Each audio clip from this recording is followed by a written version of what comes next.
Boa noite, Nosso meus horário é corrido, né? amigos.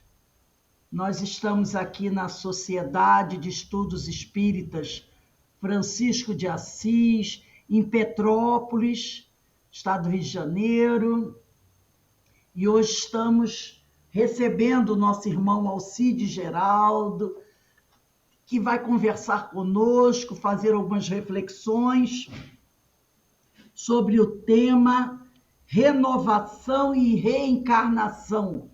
É o capítulo 9 desse livro, Lampadário Espírita, Psicografia de Francisco Cândido Xavier, pelo espírito de Joana de Ângeles. Estaremos todos aqui prestando muita atenção nas reflexões de nosso irmão Alcide Geraldo. Mas antes de iniciarmos a nossa palestra, nós vamos pedir para a nossa irmã Denise fazer a leitura de um preparo, depois fazer a nossa prece. E Alcides, você tem até 8h30. Se precisar de mais 5 minutinhos, não tem problema para você fazer a sua reflexão, tá bom? Denise, a palavra está com você.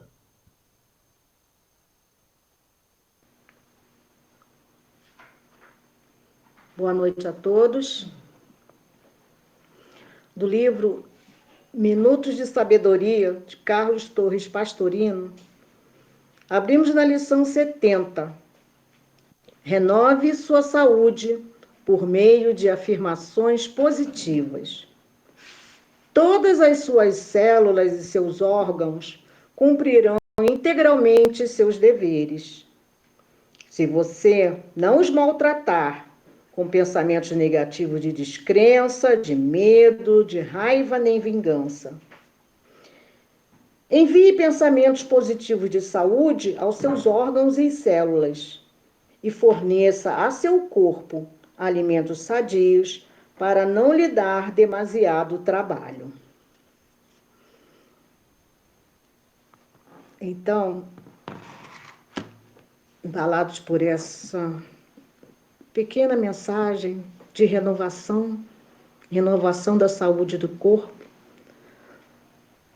nós, no momento, vamos enviar os nossos melhores pensamentos, as nossas melhores vibrações, agradecendo ao nosso Pai Celestial pela benesse do corpo, pela benesse da oportunidade de aqui estarmos reencarnados mais uma vez, que possamos renovar não só nosso corpo, nossa saúde, do corpo material, mas que possamos também renovar o nosso espírito, iluminando nossa existência, o nosso dia a dia, com as luzes desse Evangelho, com as luzes desses ensinos de que Jesus nos trouxe. Pai amado, gratos estamos, Senhor, mais uma vez, por aqui estarmos juntos, procurando nos melhorar, procurando nos amar. E que, na noite de hoje, o nosso querido amigo Alcides seja inspirado para que nós possamos, Senhor, cada vez mais, refletindo nas lições que Ele nos trará na noite de hoje, possamos renovar os nossos corações, os nossos sentimentos, fazendo com que caminhemos de mãos dadas até Ti, Senhor. Obrigado mais uma vez por essa existência, por todas as oportunidades, e ser conosco, Senhor, hoje e sempre. Que assim seja. Então, meu amigo Alcides, a palavra está com você, que o Senhor te abençoe e abençoe a todos nós. Bom, que o Senhor abençoe a todos nós, nenhuma dúvida.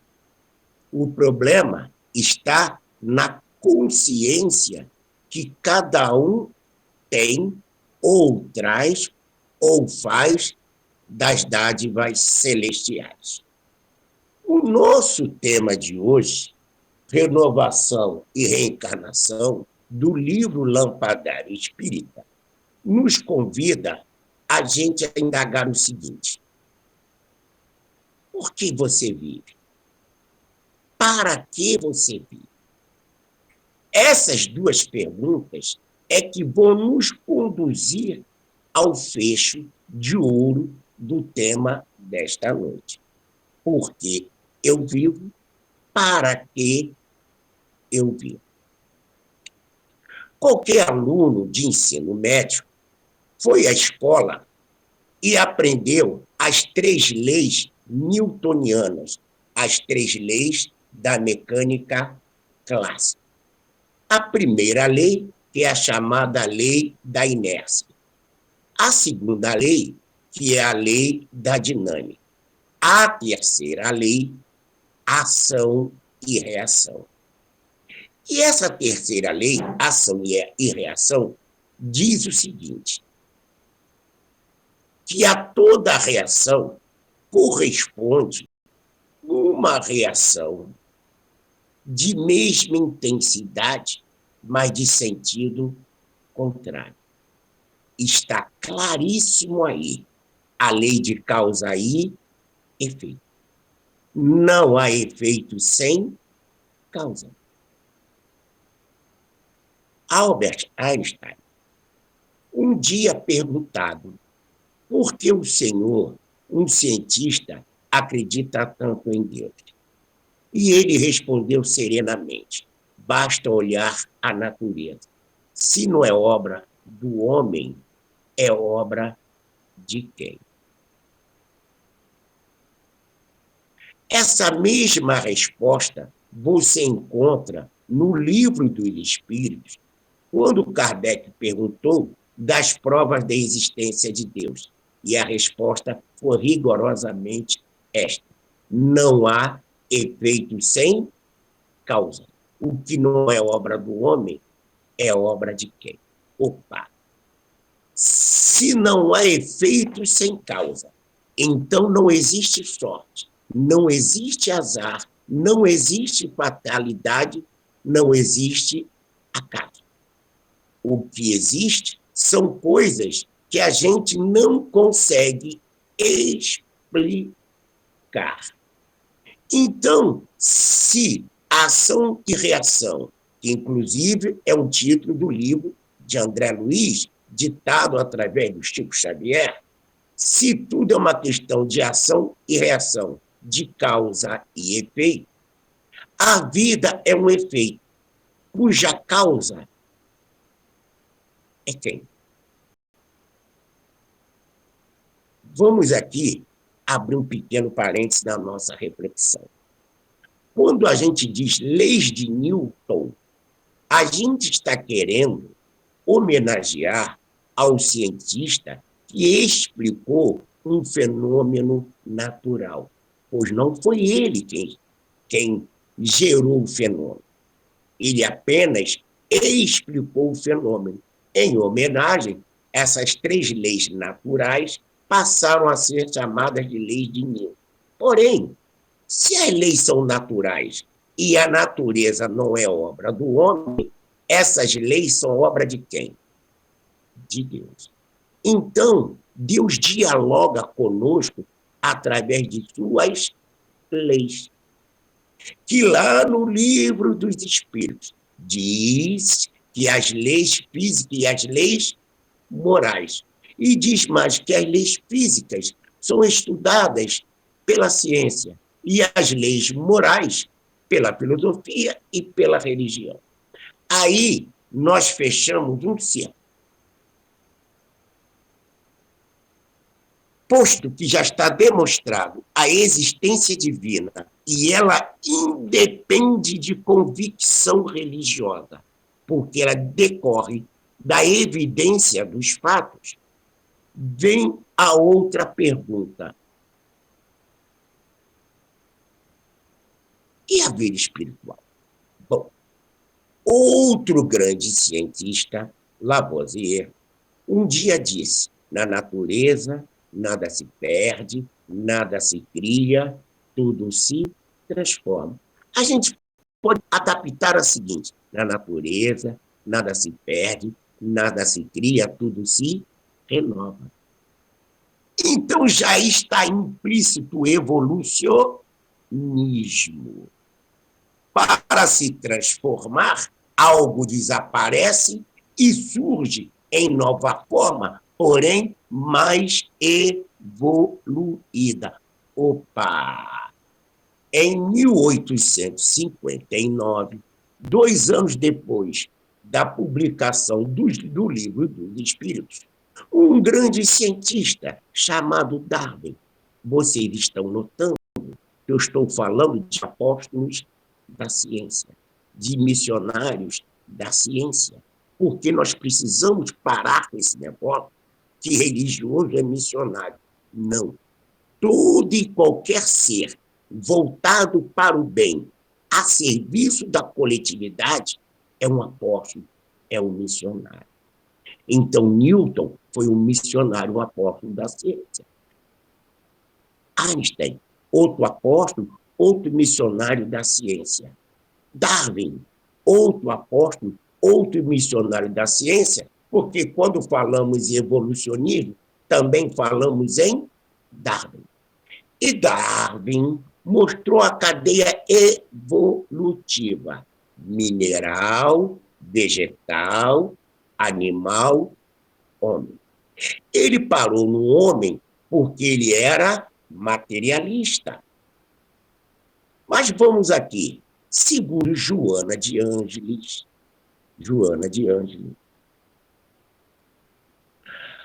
as nossas ações obedecem a 3 princípios: pensamento, sentimento, vontade. Pensamento, sentimento, vontade. Então, a evolução que no mineral decorre das circunstâncias naturais, que no vegetal decorre de circunstâncias naturais, que no animal decorre de circunstâncias naturais, no homem é decorrente da consciência. E o que diferencia o homem do mineral, do vegetal, do animal, senão a consciência? Inclusive, quando Kardec perguntou, o Espírito respondeu: as leis divinas estão gravadas na consciência. E o que diferencia um homem do outro? A consciência. Por exemplo, Deus ama Jesus mais do que o Alcides? Não. O amor que Deus tem por Jesus é o mesmo que ele tem pelo Alcides. Onde está a diferença? Olha a consciência que Jesus tem desse amor. Olha o entendimento e a vivência que Jesus tem desse amor.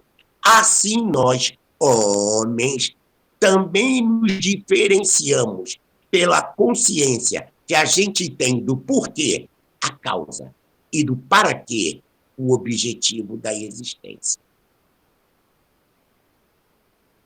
Recentemente, como eu sou professor de química, estávamos na sala dos professores da escola, conversando, eu, um professor de filosofia e um professor de sociologia. E nós estávamos falando de Sócrates, de Platão e dos neoplatônicos. E para provocar, eu perguntei a todos eles: quem deu a Sócrates, ao Platão e aos neoplatônicos a consciência, o entendimento que eles tinham da vida? Quem soube responder? E se a gente disser, também tinha um amigo pastor na conversa, e eu disse, e se a gente disser assim, mas se Deus deu a Sócrates, deu a Platão, deu aos neoplatônicos, toda aquela sabedoria deu para eles, por que não deu para nós? Se deu para eles, podia ter dado para nós. E se deu para eles e não deu para nós, qual foi o critério? Isso configuraria uma tremenda injustiça. Porém, as leis divinas, as leis que regem a vida, tanto do ponto de vista físico quanto do ponto de vista moral, são leis de garantia da vida. Aí eu disse na conversa aos meus amigos, gente, vamos olhar aqui o oceano. As águas do oceano congelam na superfície. Se todo o mar congelasse, a vida aquática desapareceria. Então, a sabedoria divina faz com que as águas do oceano congelem somente na superfície para garantir a vida no fundo do oceano. E todos os mecanismos naturais que regem a vida de todos nós são de defesa da vida. Inclusive, quando alguém bebe demais, na maioria das vezes desmaia para parar de beber e ver se não entra em coma alcoólica, levando-o à morte. Então, na natureza, nada se perde, nada se cria, tudo se transforma, isto é, tudo se renova, porque tudo evolui. E fica claro que nesse processo evolucionista não há morte. Ah, seu Alcides, espera aí. Como provar que a morte não existe? Já provamos a existência de Deus. Vamos ver se a gente consegue alcançar a realidade espiritual da vida. Bom, se Deus, se Sócrates, Platão, os neoplatônicos, iluministas, Einstein, Newton, essa gente talentosa que mudou a face do mundo, onde eles encontraram esse conhecimento, já que Deus é justo? Eles encontraram esses conhecimentos em sucessivas encarnações, não importa se na Terra ou fora dela. E nessas sucessivas encarnações, eles foram evoluindo, despertando a consciência.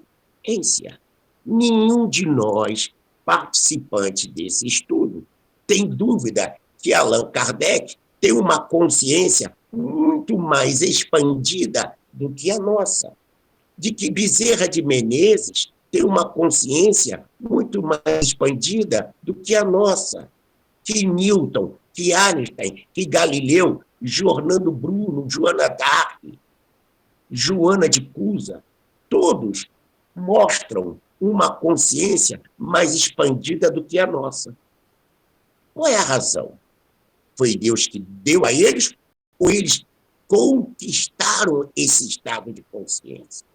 E também não nos esqueçamos que na linguagem esotérica, dentro da linguagem mitológica, dentro da linguagem mística, vida e morte traduzem estados de consciência. Lembra que Jesus promete vida abundante. Para eu ter vida abundante, eu tenho que estar com a minha consciência desperta, cada vez mais evoluída. E prestem bem atenção. Se natureza, nada se perde, nada se cria, tudo se transforma. Se há um evolucionismo, essa evolução para no homem, lembremos que é do átomo ao arcanjo. O que está faltando para todos nós é a compreensão, a aceitação da realidade espiritual da vida. Falar em Deus e falar de Deus é fácil. Crer em Deus não é fácil. Também aceitar a realidade espiritual da vida não é fácil. Qual é o mecanismo que nos traz a certeza de que somos espíritos e não estamos no corpo? Um fenômeno natural que atinge a todos os povos e raças e independe de crença, a mediunidade. Pois que há médiuns em todas as classes sociais, em todos os meios da atividade humana. E o que revela a mediunidade? A realidade espiritual da vida. Nós sabemos que a OMS, Organização Mundial de Saúde, reconhece que a mediunidade é um estado alterado de consciência, mas não patológico. Então, a Organização Mundial de Saúde reconhece que a mediunidade é um estado alterado de consciência, mas não é patológico. Aliás, no Livro dos Espíritos, Allan Kardec já havia dito isso, que a mediunidade era um estado alterado de consciência, mas não era patológico. A Organização Mundial de Saúde também define o homem como ser biopsicossocial e espiritual. Biopsicossocial e espiritual. Aí vem mais Alcides, como provar a realidade espiritual da vida. Citar 2 fatos rápidos para testar isso. Um aluno nosso, evangélico, de família evangélica, nos narrou o seguinte fato. Professor, meu pai levou um choque violento, foi levado desacordado para o hospital. Se ele foi levado desacordado para o hospital, ele estava inconsciente. Porém, depois da alta, ao retornar para casa, ele disse para os seus filhos e esposa que durante o evento em que ele estava inconsciente, ele conversou com vários parentes desencarnados. Opa! Se ele estava inconsciente e conversou com parentes já mortos, não tinha ninguém morto. Ele conversou com espíritos. Reparem que a família é evangélica. Eu não estou falando de espíritos. O segundo evento. Um amigo nosso, professor de literatura, gostava de uma cachaçinha e de um bom petisco. Teve um infarto. Foi levado em coma para o hospital. Ficou 15 dias em coma. Teve alta. Tempos depois, sem que ninguém perguntasse, numa conversa espontânea, ele disse o seguinte: engraçado, durante o coma, eu sabia de tudo que estava se passando no hospital. Opa! Se ele estava em coma, isto é, inconsciente, como é que ele sabia do que estava se passando? Isso prova que a consciência não é cerebral, ela é extracerebral. E se ela é extracerebral, existe um corpo que transcende ao corpo físico, que manifesta a consciência. Qual é esse corpo que transcende ao corpo físico e que manifesta a consciência? Allan Kardec chamou de perispírito. Esses fatos que nós estamos citando chama-se, na linguagem médica científica dos dias atuais, de EQM, experiência de quase morte. Ninguém falou em doutrina espírita. Estamos falando da realidade espiritual da vida, que é universal. O que é a universalidade? O DNA é uma coisa brasileira ou uma coisa de toda a gente? De toda gente, porque ele é universal. E é universal porque é criação divina. Então, tudo aquilo que é divino é universal para encarnados e desencarnados. Então, já que não há nenhuma dúvida da realidade espiritual da vida e que não há nenhuma dúvida quanto à existência de Deus, você há de perguntar: Alcides, e no Evangelho, aonde está a prova da realidade espiritual da vida? Eu costumo dizer que eu vejo na Bíblia um livro científico, porque ela fala de fenômenos que devem ser estudados e não rejeitados ou aceitos cegamente. Meu irmão, que é pastor, outro dia me disse: Alcides, esse negócio de espírito falar não existe. E eu disse a ele: vem cá, na transfiguração do Tabor, Jesus conversou com Moisés e com Elias. Moisés e Elias não eram mortos? Ele me disse: sim. Aí ele me respondeu: Jesus é outra coisa. Então vocês estão vendo que o que faz o homem negar a realidade espiritual da vida, a comunicação mediúnica, é o preconceito, a má vontade. Porque provas sobejam no dia a dia de cada um de nós.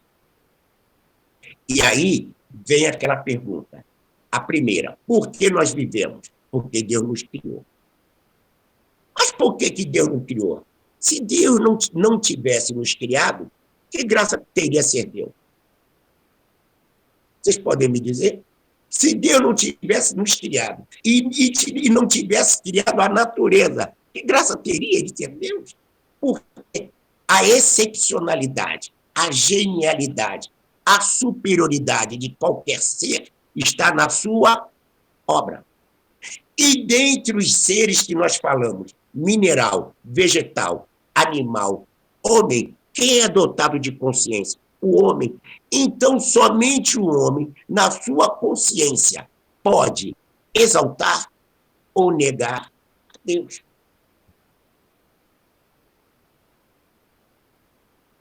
Mas, Alcides, então, como entender tanta dor, tanto sofrimento, tanta miséria no mundo? Bem, a gente vai ter que abrir um parênteses aqui. Para nós entendermos a sociedade como um todo, a gente precisa de conhecimento. A palavra ciência significa conhecimento. E o que gera a superstição? A ignorância. Tanto que Jesus, na cruz, diz: Pai, perdoa-lhes, porque eles não sabem o que fazem. Quem não sabe o que faz está no estado de ignorância. Então, toda maldade é fruto da ignorância, do não reconhecimento da causa divina da vida e do objetivo da vida, que é a felicidade para todos nós.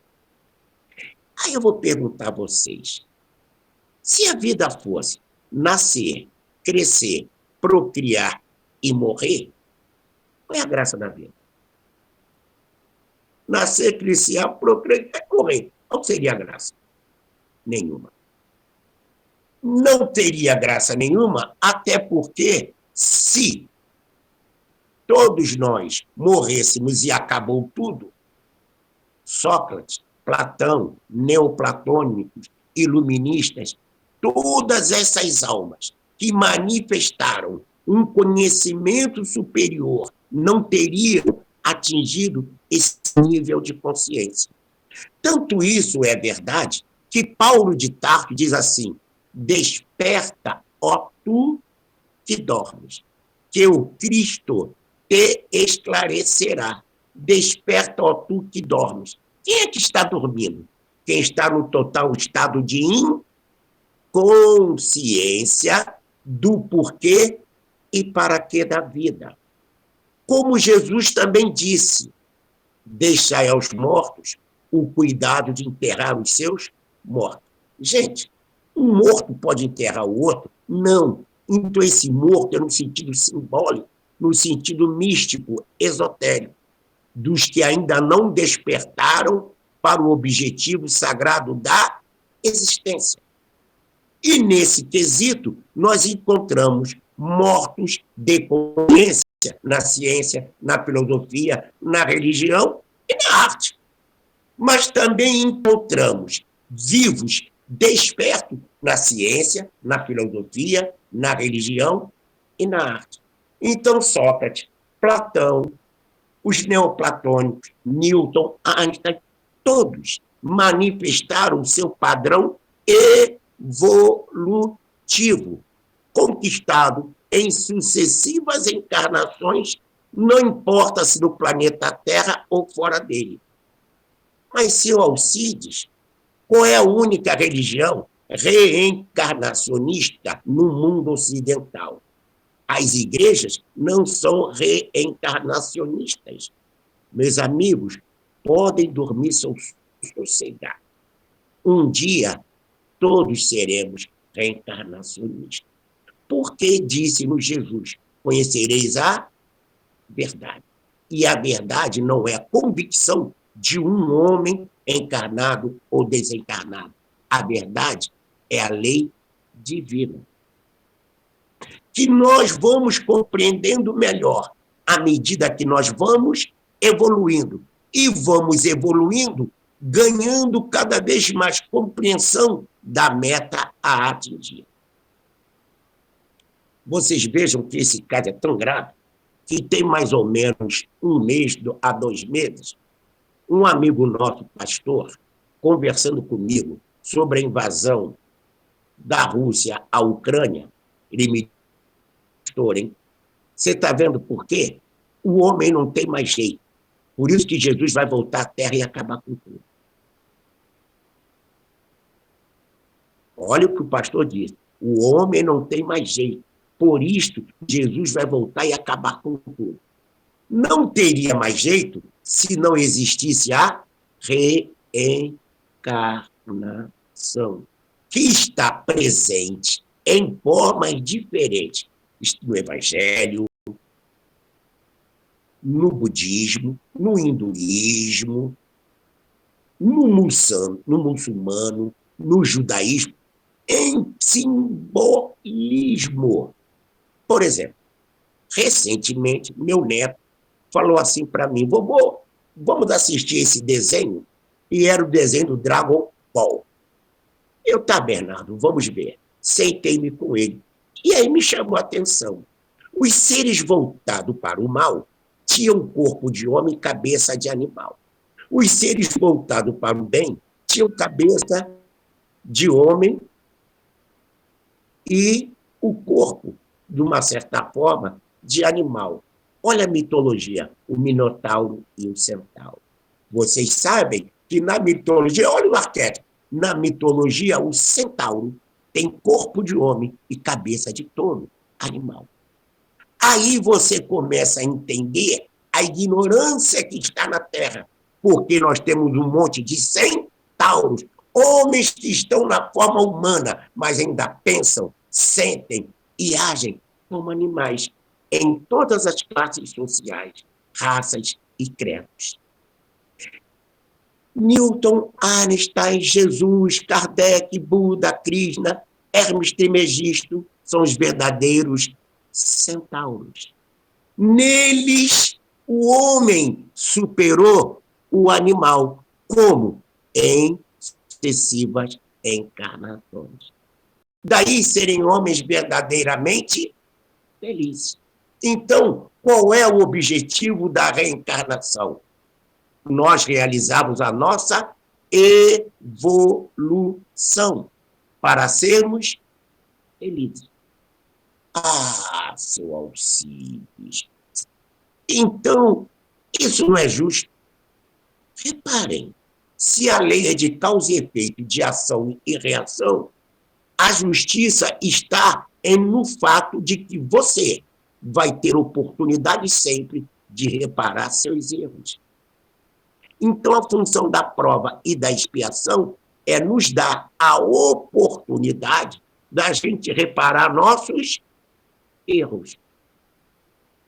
E, ao superá-los, encontraremos perdão.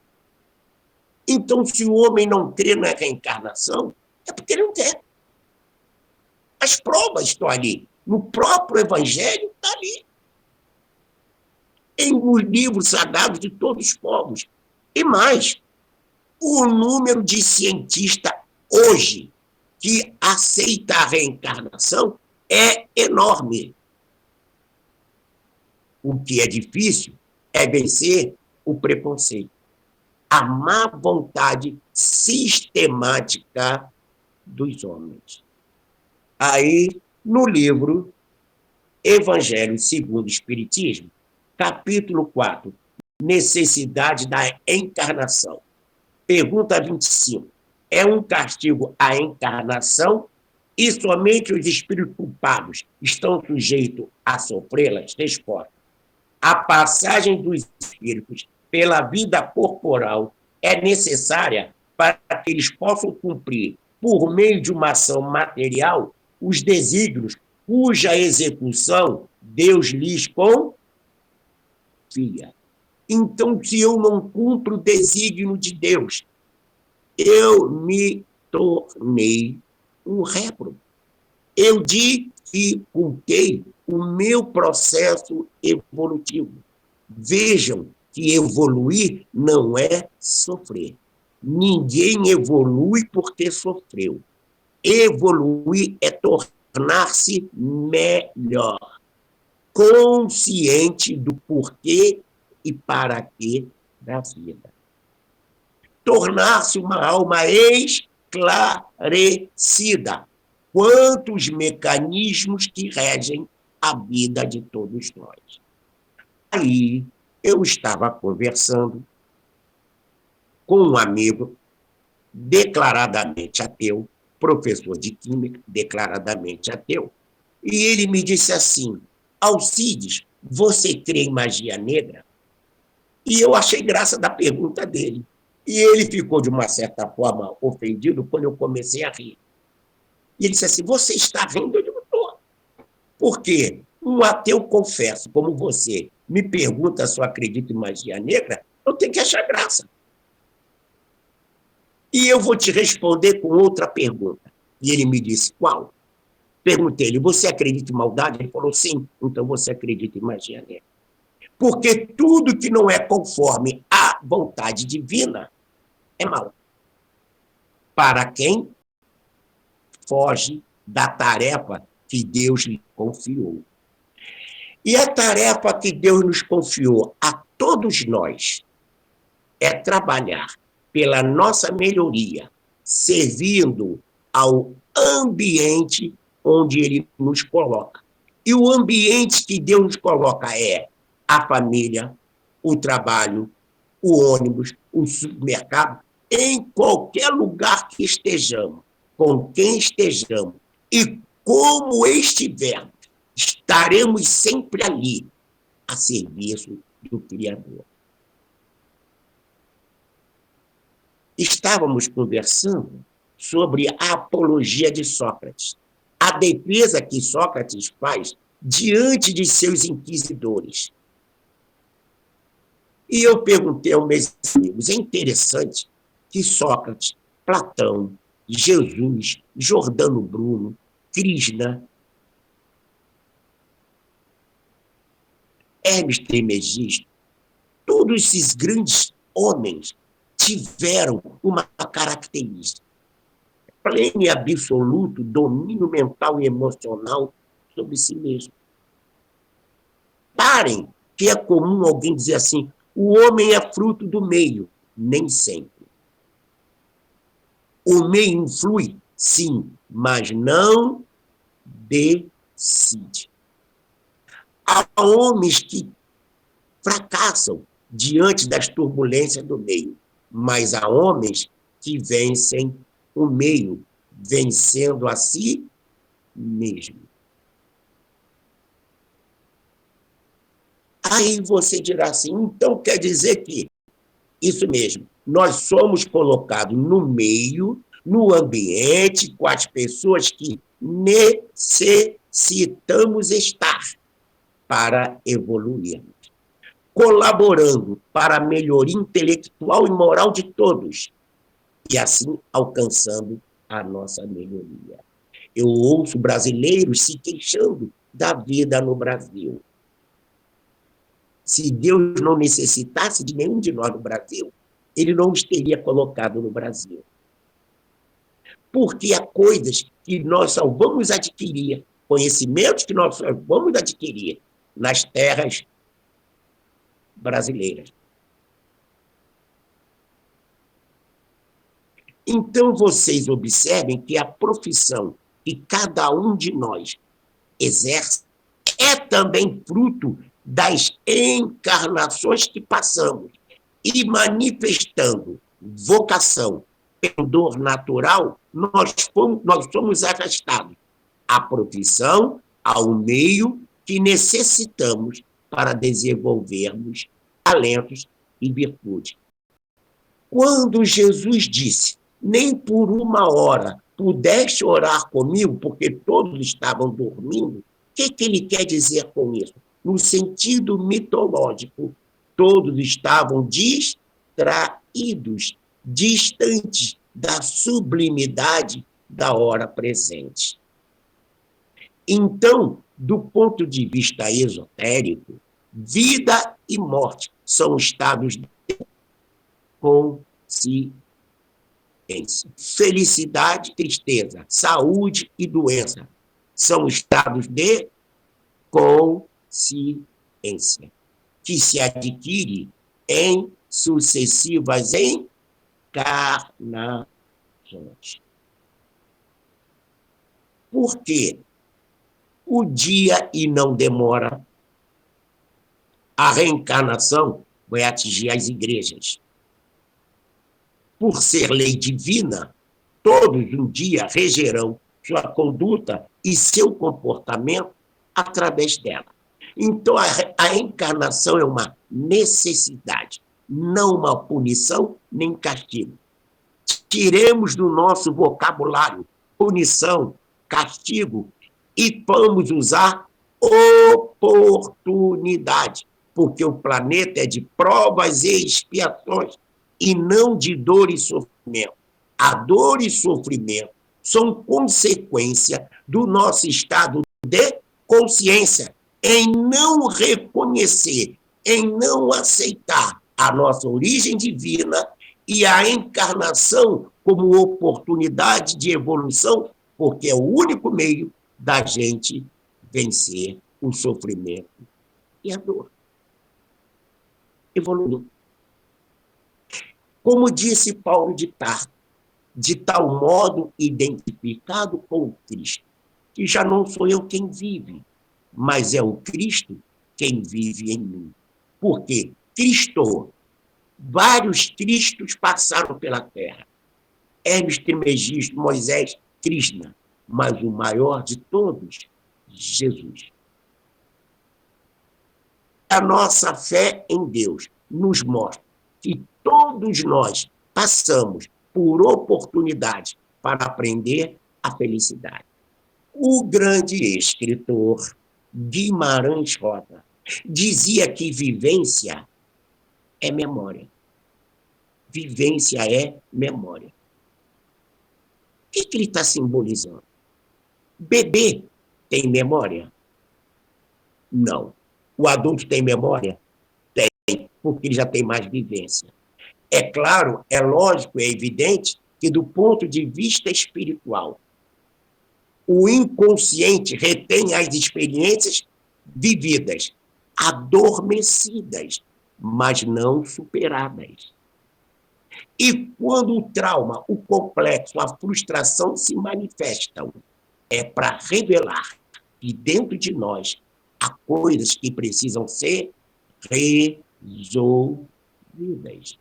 Alguém consegue imaginar Allan Kardec tomando remédio tarja preta para baixar a pressão? Você consegue imaginar Jesus indo para o psicanalista deitado no divã, tentando vencer traumas e complexos? Não, porque ele não os tinha. Porque ele não os tinha. Aí está a graça do divino. Porque ele consegue olhar o seu passado, suas sucessivas encarnações, sem sofrer. Daí o esquecimento momentâneo que cada um de nós tem das etapas anteriores para evitar a dor e o sofrimento. Justiça divina não é dor nem sofrimento, nem punição, nem castigo. É oportunidade de reparação. Aquilo que a gente chama de perdão. Eu só estarei perdoado quando danos que eu cometi. E como é que eu vou reparar isso? Evoluindo, amando, fazendo bem. Então, amando a Deus sobre todas as coisas, e ao próximo como a nós mesmos. Reparar, amar a Deus sobre todas as coisas e ao próximo com a mim mesmo. Por que ele está alicerçando isso? Se não há efeito nem causa, se não há efeito sem causa, repare, toda a causa acompanha o efeito. Então, para eu mudar o efeito, eu tenho que mudar as causas. Para eu mudar as causas, o que eu tenho? Renovar a mim mesmo. Despertar minha consciência. Aí entra a Joana de Ângeles. Pensamento, sentimento, vontade. A base de nossas ações. Então, quando a gente mudar o padrão do pensamento, do sentimento e da vontade, venceremos as nossas imperfeições, porque é isso que Jesus quer dizer, com a fé remove a montanha. O nosso esforço, o nosso empenho, a nossa determinação vai nos fazer aprender a amar, a servir a Deus sobre todas as coisas e atingindo assim a felicidade. Essa é a meta da reencarnação. E como nós só aprendemos por comparação, o mundo é dialético, o mundo é dual, porque a gente só aprende por comparação. Eu só reconheço o claro porque eu conheço o escuro. Eu só conheço o mal porque eu ainda não conheço o bem. É disso que nós estamos falando. Queridos, a hora de 26. Então, nós vamos parar por aqui, agradecendo a todos vocês e deixando bem claro, confiem em Deus, confiando em si mesmo. Esqueçam dor, sofrimento, punição e castigo. Vejam em tudo a oportunidade santa e benfazeja de conquistar o reino de Deus, renovando pensamento, sentimento, vontade, modificando assim nossas ações. Um beijo no coração de todos e o nosso muito obrigado pela oportunidade que nos foi concedida. Agradecemos o nosso irmão Alcide por ter aceito o nosso convite e vir aqui estudar conosco, fazer nossas reflexões tão importantes, que possamos, cada um de nós, no nosso íntimo, refletir profundamente sobre as suas colocações e buscar, acima de tudo, colocar em prática tudo aquilo que o Senhor nos ensinou e que é tão necessário para o nosso processo evolutivo. Então, eu vou pedir agora ao nosso companheiro Jorge para fazer a nossa prece de agradecimento. Jorge, por favor.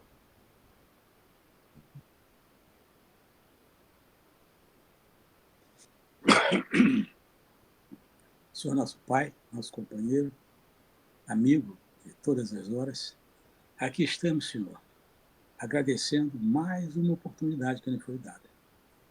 Nesse momento de evolução, nesse momento de crescimento, que saibamos aproveitá-las para evoluir, para crescer, para ter a capacidade do bem-fazer, para ter a capacidade de um bom entendimento, crescer como todos nós.